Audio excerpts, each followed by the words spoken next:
Welcome to the Out and Back Travel Podcast. This is the podcast for advice and inspiration for planning trips to theme park attractions all around the world.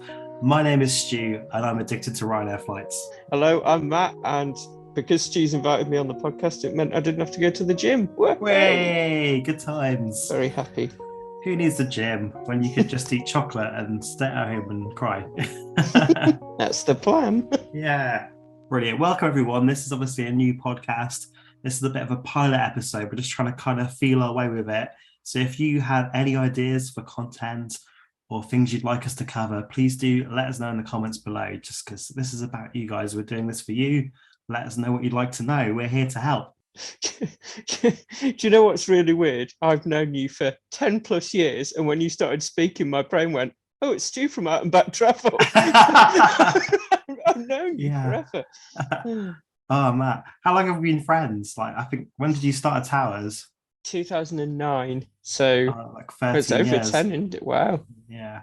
Obviously, the weird thing for me is referring to you as Matt, because obviously in our friendship circle, we call you by your surname, which obviously won't reveal just in case anyone wants to stalk you or anything like that. So we should maybe thought of maybe we needed stage names. What would your stage name be? Oh, that is a tough question. I don't know. My cringy email address for ages was Matt Oblivion, so I'll take that for now. Matt Oblivion. How about you? I feel I need the alliteration because I've got alliteration in my name, so I have to begin with S, I think. Stu Steele. It sounds like a porn star. Yeah. Is this part of the show, or are we just... I guess it is now, yeah. Got to pitch it to investors, but we'll see how we go. I think everyone is out at this point. So, what's your favourite coaster, Matt? It's got to be, and it still has been for years, Taron at Phantasialand. That's a good one. Because it's just... I know I haven't travelled to enough theme parks to make a worthy judgment. I think Taron's pretty well respected in the community, and it's a good it's an accepted number one. I don't think you're going to be chased through the village with pitchforks for saying Taron's your favourite coaster. So some people would if you said, oh, it's Furious Bacco or something, Yeah. It's I thought F.L.Y was going to beat it, but it didn't. F.L.Y's really good. I think the theming is really impressive, and the whole area, it's kind of +1 against Taron's. But in terms of the roller coaster, I still think Taron beats it. Yeah, I think that's a fair point. Obviously, the whole area and the immersion is absolutely spectacular. It's not a bad ride. It's a good ride.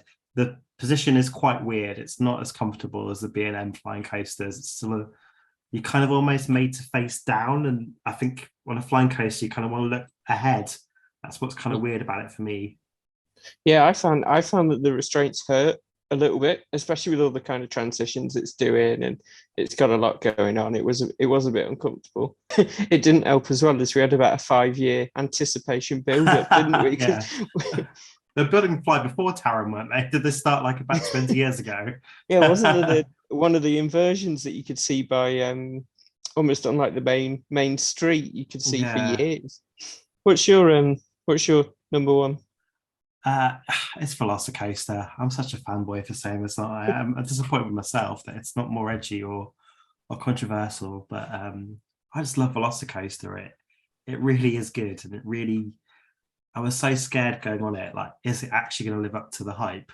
But it does, and obviously, I talk a lot on the channel about managing expectations. And it's important to manage your expectation, I guess, when you're going into a new theme park, that you don't overhype a coaster so you don't get disappointed. But Velocicoaster was really, really good. The airtime is insane. It just tries to yeet you out the train in all different angles, and that's quite kind of cool. And obviously it gets faster and faster towards the end of the ride, which is obviously the opposite to most of the coasters. So it's pretty special. Yeah, I must admit it's on my must run to list this time, September.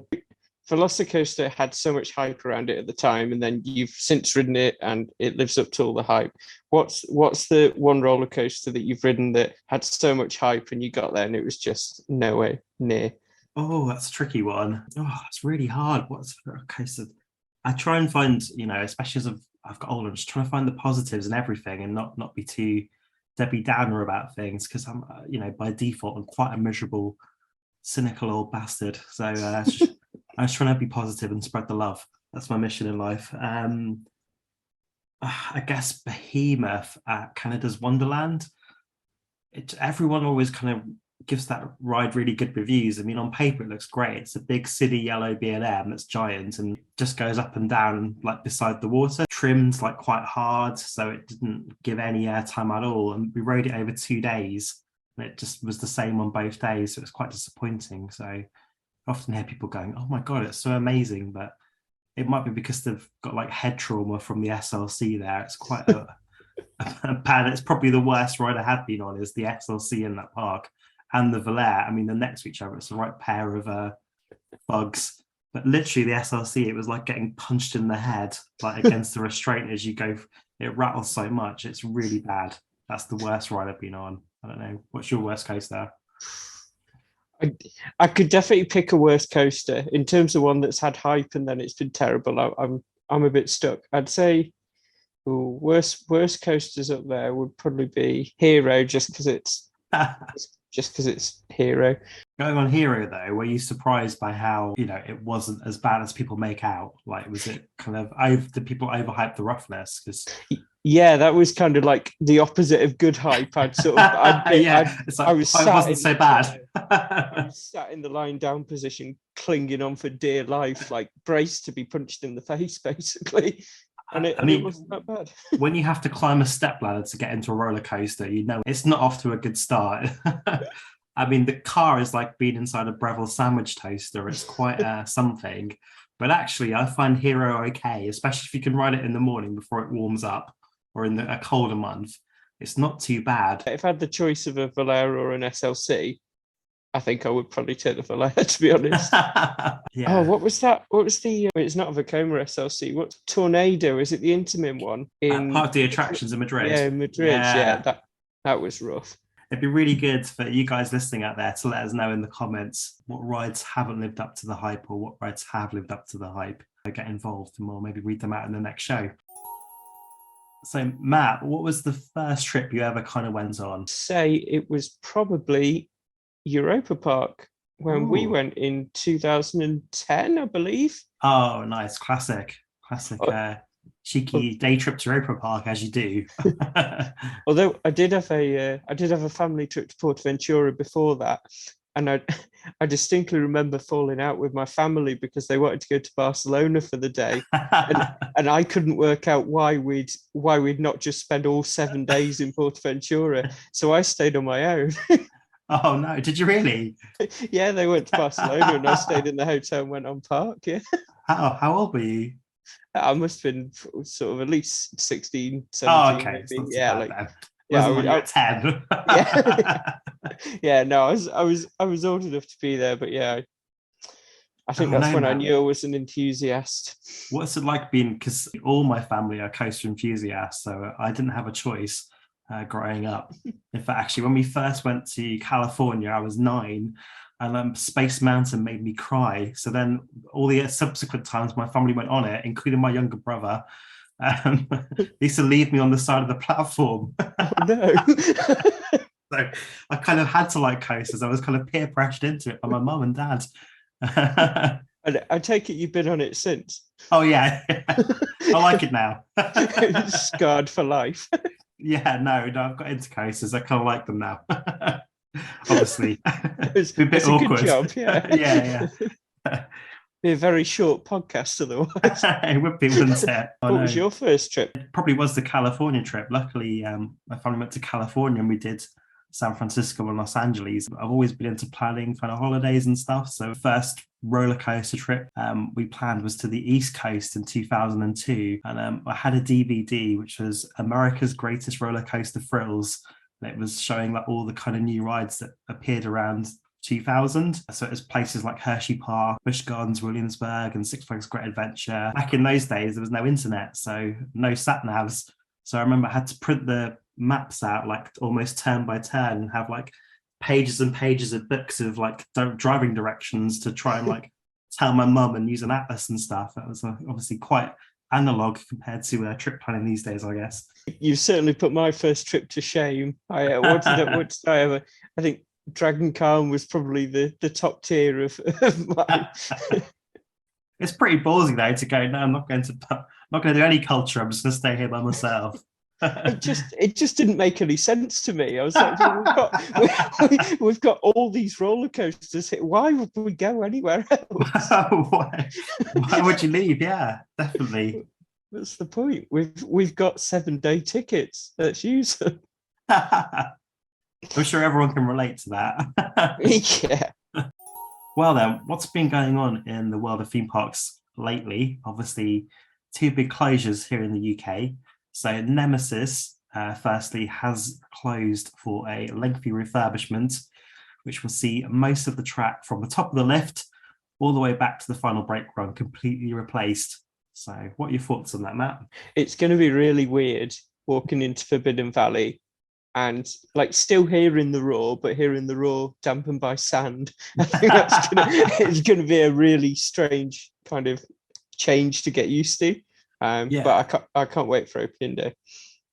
Definitely. I think obviously it is amazing that Mellon have made the commitment to completely rebuild the ride, and obviously hopefully this means it will keep going for another 30 years at least. So I think on the whole it's positive, and yes, there might be some sand in the track, but I'm sure it will still make a noise, and I'm sure the people on the ride will still make noise. So I think overall it's positive. If Nemesis reopening clashes with Exodus opening, where are you going?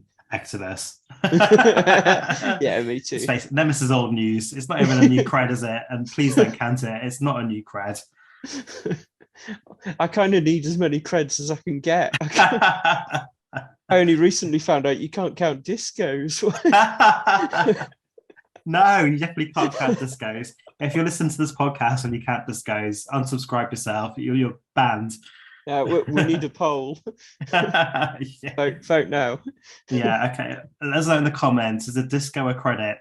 You know, I don't know. Yes. No, absolutely not. Even when it's got a hump, no. But then there's a company called Res, Rides Engineering Switzerland, that offer like a disco coaster that goes around a corner. Have you seen that? No. Have a Google search for it at home. It's quite funky. So yeah, just imagine a disco going for a little saunter around a corner, and yeah, that's pretty much what it is. It looks quite interesting. Be nice to see one get built. Is it worth them building it though if it's not going to be a cred? No, absolutely not. Well, maybe that counts because you're going somewhere. I don't know. I don't make the rules. Pumping all that money into it, spending months of planning, only to find out it's not a credit. Yeah, it's a nice. I don't get why the roller coaster database has declassified the water coaster at Plopsaland, but clearly it's a super splash like all the others. Yeah, they're like, yeah, that's not a cred. Off it comes. Is the super splash at Europa Park, is that a cred? That's a cred. That's on there. It's official. It's crazy, isn't it? I think it counts. Yeah. I mean, it's a one-drop wonder, isn't it? But yeah, but it's got a hub. Oh my god, it's like the disco. Maybe you're onto something, Matt. Maybe you're onto something. There's so many grey areas. I can't keep up. What did you make of the Apocalypse demolition? It's sad, isn't it, Matt? It's sad. Did you see the photos of the tower leaving on the back of a truck? Yeah, it's sad. I don't know if I can talk about it. Obviously, I guess Drayton Manor is quite a local park to yourself. It's not far from your house, is it? Your childhood home. So, did you go a lot as a kid? Yeah, but same again because my family weren't really into theme parks. It was rare. Yeah. Do you have to go by yourself? Yeah. Yeah. Well, they were in Barcelona. Yeah. Oh no.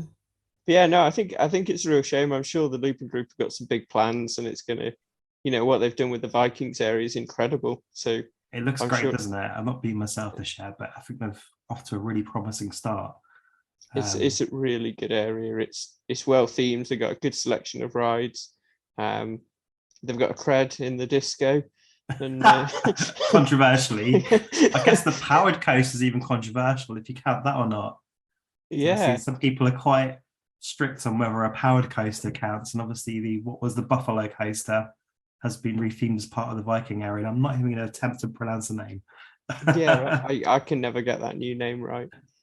So I've got to that age now. I just call everything by its old names. Like, so that's the Buffalo Coaster, and you know, I still call Williams World and Alton Towers like Cred Street. I can't move Yeah, on. back in our day. Yeah. Yeah, I'm pretty excited to see what they come up with. What do you think they might put in place of it?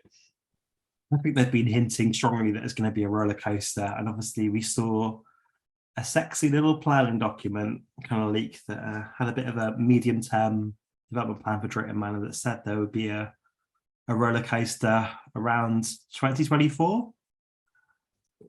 So that sounds interesting, doesn't it? Yeah, be interesting to see what it is, because I guess Pandemonium's gone as well, so Yeah, there is definitely. space there, isn't there? Yeah, if that also coincides with Exodus and the Nemesis reopening, that's going to be a very tough choice. Yeah, I think 2024 is going to definitely be an interesting year for roller coasters in the UK. It's great that there's so much investment happening in these parks, and we can all get excited again, like the olden days of what the parks are doing. And also, it's great that we don't know what they're doing. It's kind of nice and refreshing to kind of be in the dark about what's going on. Yeah, I guess the last time we had something similar to this was the year of Icon and Wicker Man, wasn't it? No one was excited about Icon, Matt. What are you talking about? I was till I rode it. Oh, we're going to get so much hate now. Icon's perfectly fine. They could just do with being a couple of miles an hour faster on those launches, I think, to, get the riders out of the comas they're in while we're on it. So there we go. That's Blackpool. Yeah, moving swiftly on. I was hoping you were going to say that the photos of Apocalypse were a challenging wank. As you told me in your pre-chat. cut that bit, yeah. That's staying in. So it's November here, the nights are longer, the temperature is dropping as we plunge into winter. How can we warm our hearts with that fix of adrenaline? Well, luckily, many parks in Europe are now opening for winter events. And one of the longest kind of running winter events is the Wintertraum at Phantasialand. And Matt, you've been a couple of times, haven't you? Yeah, it's a fantastic event. The atmosphere at Phantasialand's amazing anyway. But just having that added, what's the word? Atmosphere with all the Christmas stuff and the night rides and stuff like that. It's a really impressive and well thought out event. The only thing that surprised me the first time I went is all the open fire pits they've got there, because it just sort of, they're kind of like having something like that in the UK would be Brilliant. a bit of a surprise. But so, because our listeners don't know, Matt's job, he actually works in like health and safety. So that's where Matt's seeing those risk assessments as he's looking at things in real life. Have a vacation, Matt. You're on holiday. Enjoy the fire. Embrace those open flames. What can happen? Child get burned. It'll be fine. Don't worry about it. I do try and just switch off, but it never happens. Like, I just can't do it. But yeah, it's a really, really well thought out event. If you go in, make sure you wrap up warm, because it's, especially Taron at that speed in that weather, is very, very cold. But no, I'd certainly like to go again in the future. Definitely. Well, obviously, as we've said, realistically, all the rides apart from the rapids are open this year, including the chip-ass log flume. I mean, this is absolutely bananas. I've got an extract from the website here, which is quite interesting. So it's a water ride in the winter, definitely. And for the first time, even after dark, experience a unique adventure of Chiapas in the winter and celebrate a cheerful winter party in the colourful Tempo de Fiesta before the worldwide steepest drop on a water ride sends you whizzing into the middle of a cozy glow of Mexico. Yep, the middle of a cozy glow of a hypothermic coma. Is it Chiapas that they can rise and lower the trough so you don't get splashed as much? Yeah, I think it must be that. I'm not sure 100%, but it would make sense. Intamin can definitely do that with a water ride. Yeah, because I'm sure I went on it in the winter on one of the trips, and it was nowhere near as wet as you get on it normally. What are the prices and flights and stuff like this year? I've not looked. It's looking really good. It's really affordable. So they've been doing a massive sale on the winter event. Now the prices for November and December have gone back up to normal levels. So it's €57 for a ticket. But there's still some absolute bargains if you go towards the end of January. So this event runs until January the 29th. There are some days where it's not on. Obviously, always check the official website for opening times before booking anything. I've put a little trip together to see how much it would cost. And if me and Matt get lucky on the lottery this week, maybe we'll go. So looking at 2 sharing, going on the Wednesday, the 18th of January, and coming back on Thursday, the 19th of January. So a quick 2-dayer, nice and cheeky. The flight with our good old friends Ryanair is £29, and these prices are all per person. So a car hire with Alamo for 2 sharing the car works out at £29.70. So again, if you can have a group of 3 or 4 people sharing that car, it's going to make it even cheaper. If you stay in the good old Ibis Hotel in Cologne, you can get it for 30 quid a night. And the tickets are £24 per day, which is absolutely unbelievable. To go to Phantasialand for 24, I said pounds, for 24 euros is a complete bargain. Definitely. I mean, I've never known it this cheap. It's absolutely crazy. No, so it's an absolute steal, really. All that added up comes to £136.70, which is completely amazing for a cheeky 2-day trip. And the flight times are pretty good as well. Like, you get in at 9:30 in the morning and you're leaving at 7 at night, so you can still do quite a good chunk of the second day before you have to get to the airport. So it's pretty good. If you were balling and you wanted to stay on site, you can get Lingbao Hotel for a £69 upgrade. So that comes up at just over £206 per person. That's not too bad, is it, really, for what you get? Yeah, definitely. Montamba Hotel is £2.50 cheaper, but pay the £2.50 and have a swimming pool. I think that's my advice for that. when the price difference is that little, go for it. Is it indoor swimming or outdoor? All the German kind of theme park hotels have this. We've got like a little tiny indoor pool, and it goes to a much bigger outside pool, and it's usually open all year round anyway. So you just go outside and freeze your nips off. Keep everything below the waterline warm, I guess. I'm not sure what their textile policy is on their spa area, Matt. So I know we're well aware of the textile policy at Europa Park spa areas. Strictly no towels. Strictly no towels. And one day we will tell that story, but that's for another day. The lady that works at Europa Park Spa that loves to harass me and check that I'm completely naked in the spa. Tune in next week to